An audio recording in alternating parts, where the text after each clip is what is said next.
Funding for P. Allen Smith's Garden Home is made possible by the following.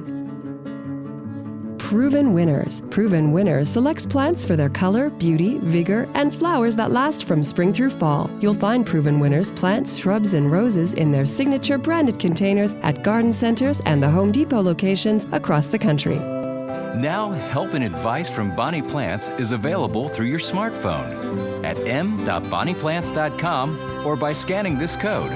On cell, online, on site, Bonnie is there.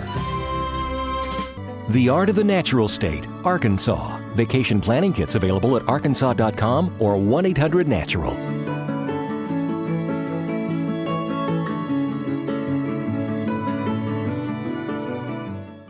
A show celebrating the summer coming up right after this.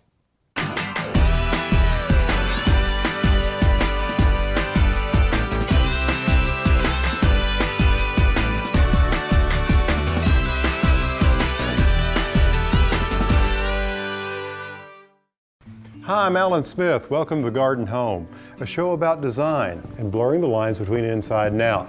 I don't know about you, but I love summer. Hey, what's not to love about it?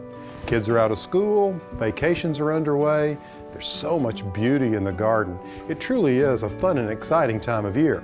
In today's show, we'll visit with the groundskeeper at Busch Stadium in St. Louis, who shows us how to maintain the perfect lawn.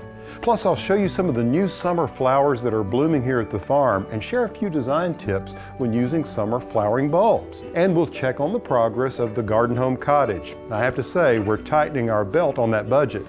But first, let's head to Chicago's Grant Park, where a very inspiring urban beautification project is underway.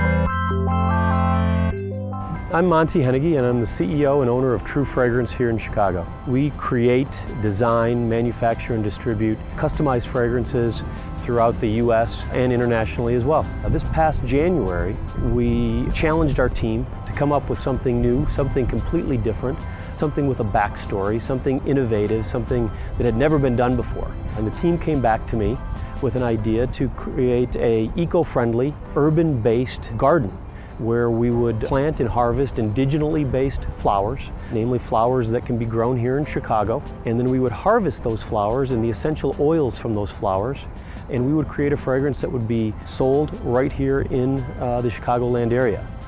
True Blooms is first of its kind, where fragrance ingredients, namely the flowers, have been grown in the same locale where the fragrance will be sold.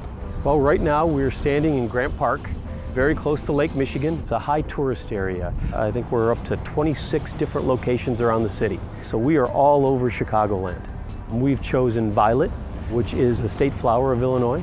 We've chosen rose, and we've also chosen lavender. Those flowers were chosen for a number of reasons, not the least of which that they grow and thrive in our Chicago climate, which is something we Chicagoans love. We're very proud to have over 100 folks working with us. These are folks that come from an organization called Growing Power, and they've been wonderful partners.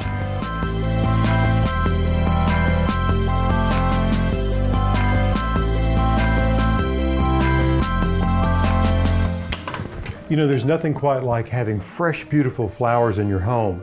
But arranging flowers doesn't have to be a daunting task. It's really quite simple. You just need the right tools. Now, I'm always looking for green alternatives. Sometimes I look to the past for inspiration. For instance, when I'm arranging flowers, a substitute for floral foam is a floral frog, and that's what these are. I've been collecting them over the years. They're actually just heavily weighted pieces, often made of metal or glass, that you can use to support flowers in an arrangement. As you can see, I have an array of them here. Some of them are lead cages like this where the stems will go through them. Others are just these spikes that you push the flower stem into to stabilize the stem of flowers. And some others are combining both, where you've got the cage here and the spikes inside. And then some of the most beautiful ones are these glass ones with just simple holes in them to help guide the stem and hold the stem. Now, if you want to use these frogs, you can pick them up. They're still made today. You can often find them in secondhand shops and also at yard sales. Now, what you want to do is you want to stabilize your frog with some floral clay. You could pick this up at a craft shop, and you just want to get a piece of this, apply it to the bottom, and then securely position that into a shallow dish, which is what I'm using here. Now it's just a matter of adding water. You can see this holds beautifully, and creating a gorgeous arrangement. Of course, the reason for using these frogs is that they're recyclable. You can use them over and over and over for decades.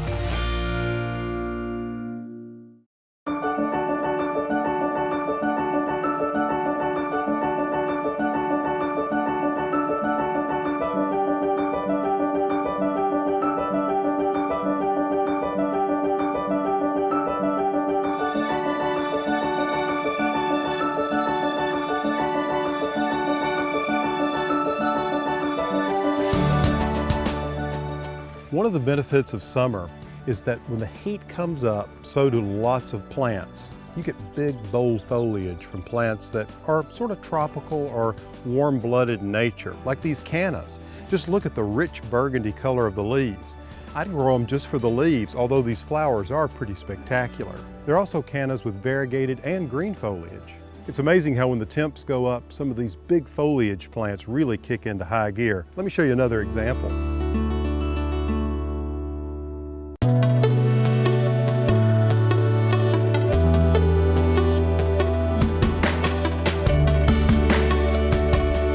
Take a look at these elephant ears. Now they're pretty young, they're just getting started, but they will grow to a colossal size.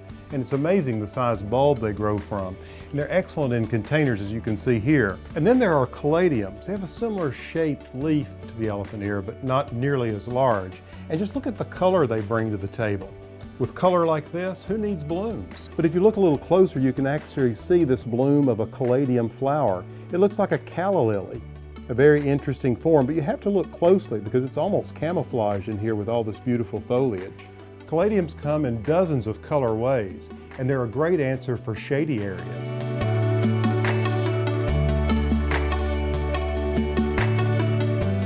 I consider caladiums season extenders. As you can see here at the entrance of the basement level, I like to have a splash of color. The hydrangeas were beautiful earlier in the spring, and now they're finishing up. But these containers filled with Miss Muffet caladiums will carry the visual interest well into the next season. Let me show you how I planted these.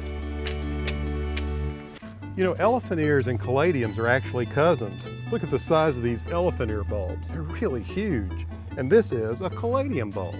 Now, to create this effect, what you'll want to do is start with about 8 caladium bulbs this size, and what you want to do is you want to plant them to a depth 3 times their width. So you just want to snuggle them in the soil like that and cover them up. Fill this whole center part, and within about 3 weeks, this thing will be filled up. It'll just explode with colorful foliage. Now, the great thing about caladiums, cannas, and elephant ears is that they really respond to warm soil. When the soil temperatures reach 60 degrees, or about the time you'd begin to take your tomatoes out and plant them, that's when you need to plant these warm-blooded, big foliage plants. Isn't that right? You like it warm, don't you?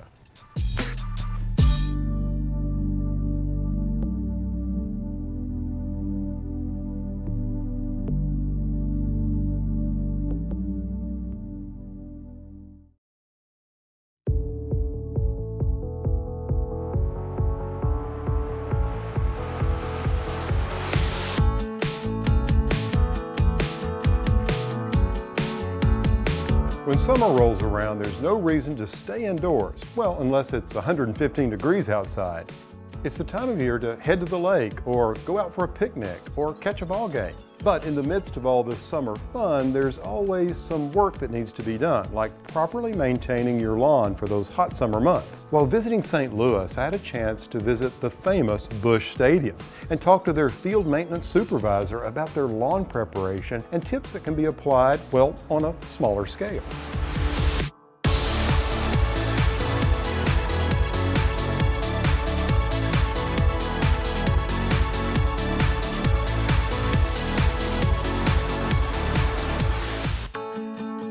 Billy, Billy, I'm just amazed at how pristine this lawn is. Well, I should say turf. Yeah, exactly. Well, I appreciate that. Thank you. Yeah, it's gorgeous. And what do we have here? 100% Kentucky fescue? It's a bluegrass. Yeah, it's Bluegrass. yep. Okay, Kentucky bluegrass. Yep. Right. Yeah. It's a blend. It's got 3 to 4 different cultivars in it. There's a good cultural practice that we take in. When we start getting hot, we'll try to raise it up just a little bit. We don't want to get too high because then it'll start changing the dynamics of how the ball plays. Right, I'm but sure. You know, as much as we can, we'll raise the height of cut.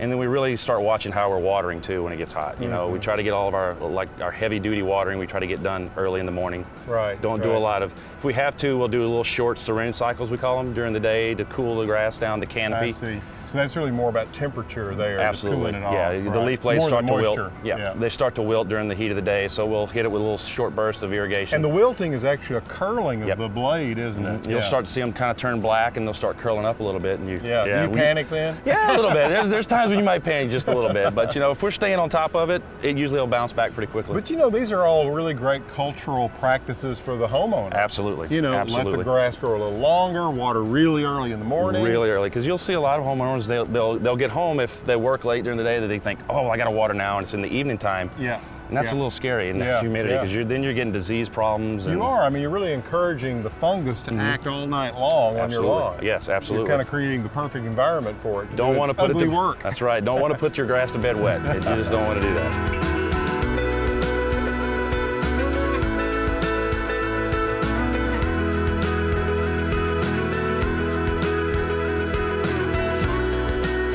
So, well, you certainly babied it through. Do you think it maybe helped you win the World Series? You know, if it had a little bit to do with it, I'll take credit for it. I'll definitely take credit for it. Billy, thanks so much for your time. Thank you. Keep up the great work. I will. Thank you very much. Awesome.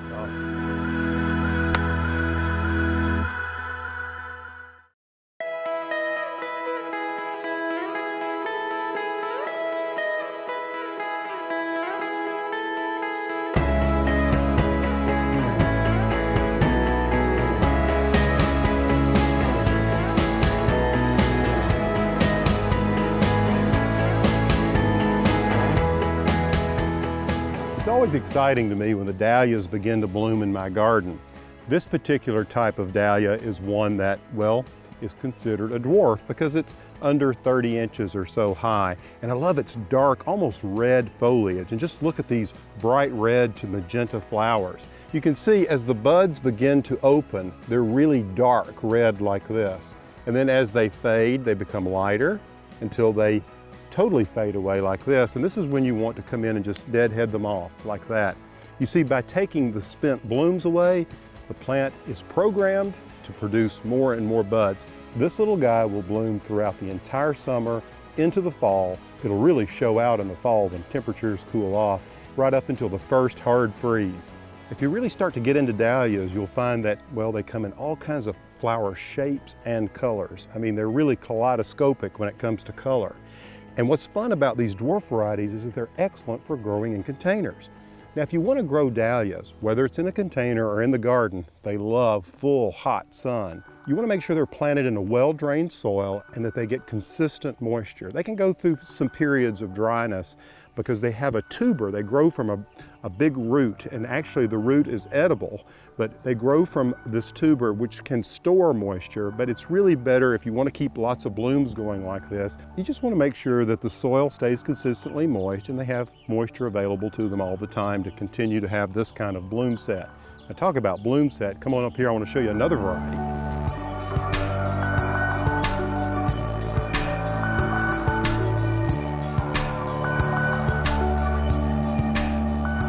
Now, this variety of dahlia is just coming into flower. It's one called Classic Poem.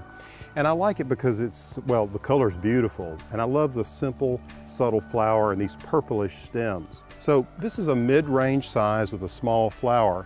But in this grouping, I have planted 7 tubers. And they have continually come back over the last couple of years. They're very satisfying to cut and put a single bloom in a vase in the windowsill. They last a long time. The beauty of dahlias is if you live in a warmer part of the country, they'll come back year after year. You see, if it gets really cold where you live, you'll have to dig them up and bring them in and replant them each spring. But in my Zone 7 garden, I leave them in the ground. I mulch them heavily in the fall after I cut them back. and they come back every year. Give dahlias a try, you'll love them.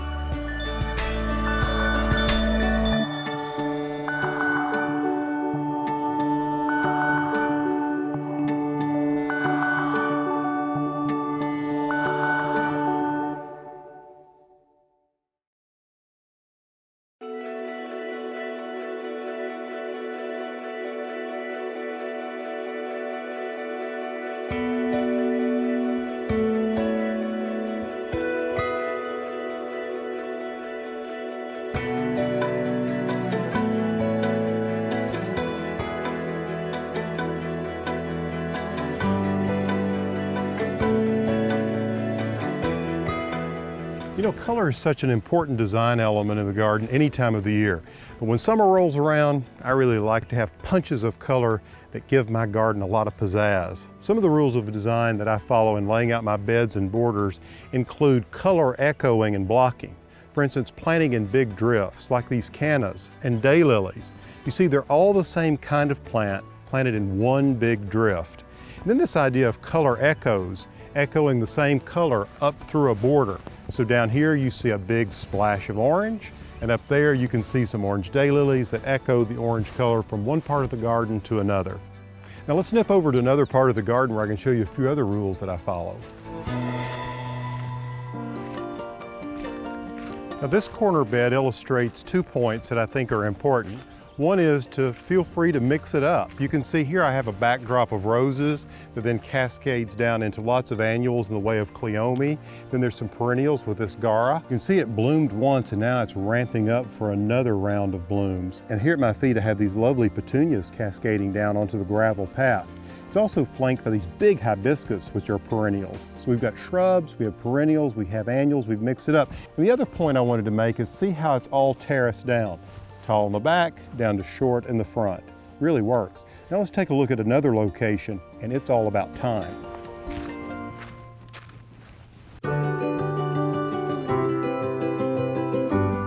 Now we've all heard timing is everything, and there's no better place where that's illustrated than in the garden. So you want to plan in the beginning with the end in mind for big, bold color. For instance, these gladiola. I love them because they add a big splash of color, because I can plant the bulbs every 2 weeks for about a month during the summer, and I'll have a wave of blooms well into the first days of fall. The gladiolas, coupled with these dahlias back there, will provide a focal point in the garden, as well as give me some opportunities for focal points in the house.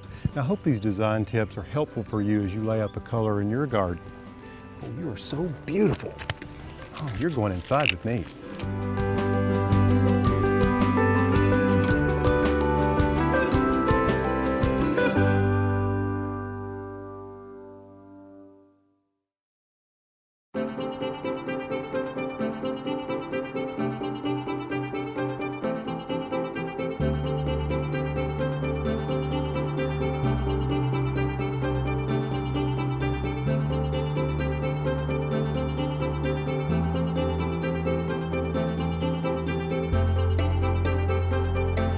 Everything in a house is connected to a schedule. And right now our schedule is a little messed up. We're off. We've got the utilities figured out. Right now we need to paint. The most important thing we need to do is finish painting the inside of this house.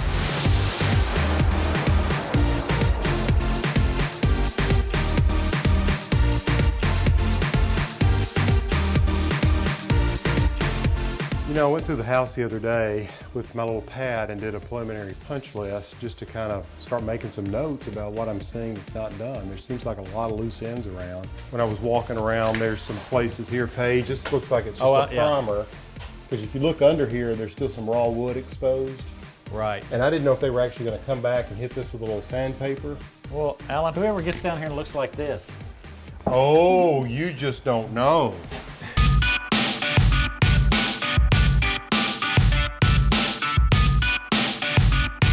The painters coming and going, you don't often run into them, and so I don't really know if their sense of what's complete is lining up with what I think is complete. Paige doesn't seem to be too worried about it, but you know, I'm paying for it. You know, you're saying we need to get all this done before we need to get everything painted, at least to the point of touch-up, then do the floors, and then touch it up. Yes.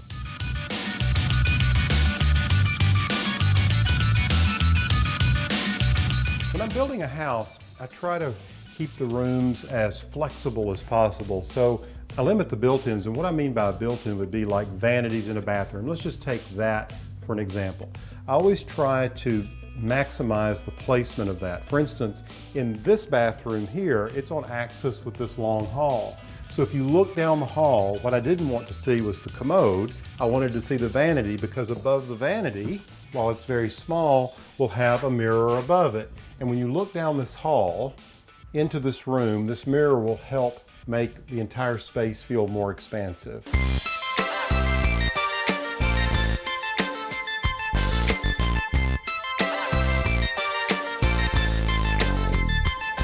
Oh, I don't know. You know, the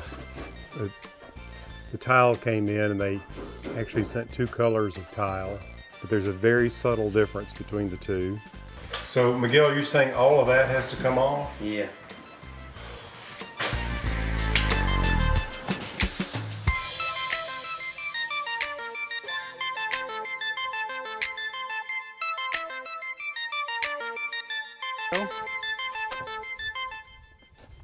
Now we got a picket fence gate.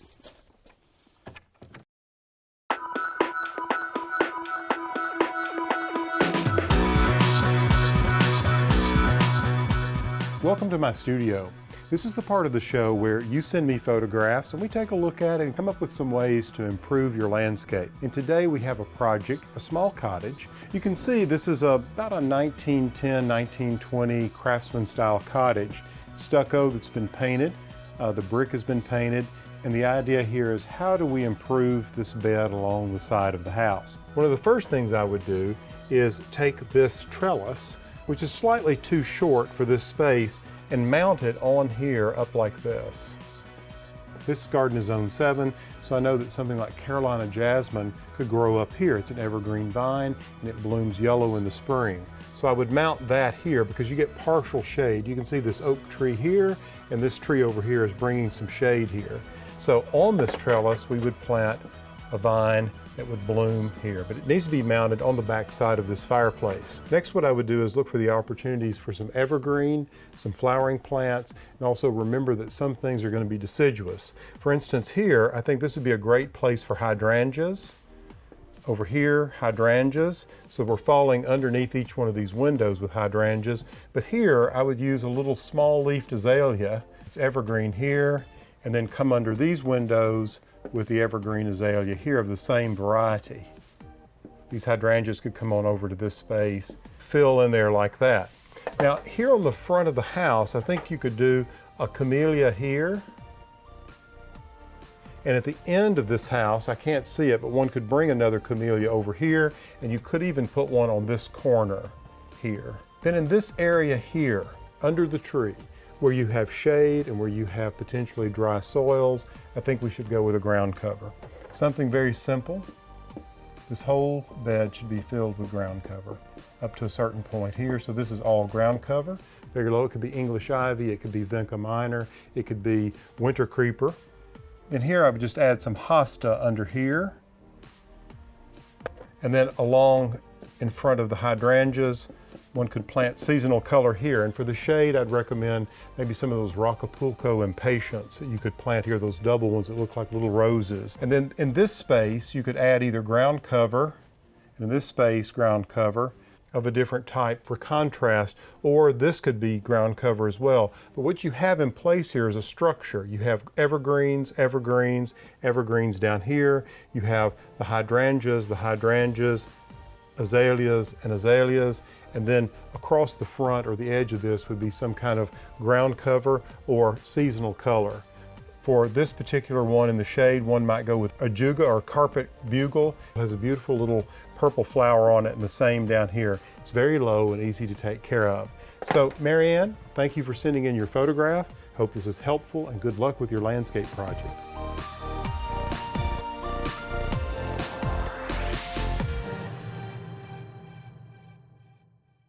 I'm going to head out to the garden and see if I can't find some more beautiful flowers. You know, I hope you'll get outside and enjoy the summer. I'd love to know about some of your activities and ideas for future shows. If you have them, make sure you post them on my Facebook page. Until next time, for The Garden Home, I'm Alan Smith.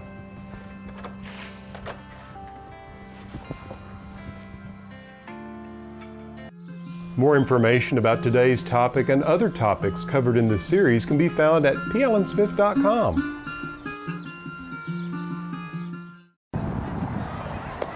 Wow, call that a strike. Some said I should have played. I'm such a klutz. You'll get the strength. It's just about keeping it straight. It's a lot of fun. I love it. It's great. I got a bad shoulder, or else, I can show you how I can throw. It's the.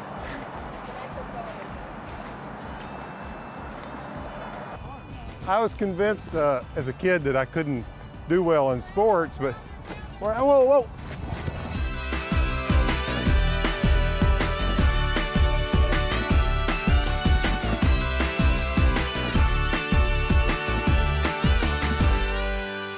More of the ideas seen in this program can be found in Alan's Garden Home series of books. With Alan's latest book, Bringing the Garden Indoors, decorate your home with nature's beauty. Viewers can follow Alan through 4 seasons of living in the garden home, which is filled with projects, activities, and decorating ideas. P. Allen Smith's Garden Home follows Alan through the process of building his garden home and explains the 12 principles of design. Allow 4 to 6 weeks for delivery when ordering toll-free at 866-359-7004. Funding for P. Allen Smith's Garden Home is made possible by the following. Proven Winners. Proven Winners selects plants for their color, beauty, vigor, and flowers that last from spring through fall. You'll find Proven Winners plants, shrubs, and roses in their signature branded containers at garden centers and the Home Depot locations across the country. Now, help and advice from Bonnie Plants is available through your smartphone at m.bonnieplants.com or by scanning this code. On cell, online, on site, Bonnie is there. The Art of the Natural State, Arkansas. Vacation planning kits available at arkansas.com or 1-800-NATURAL.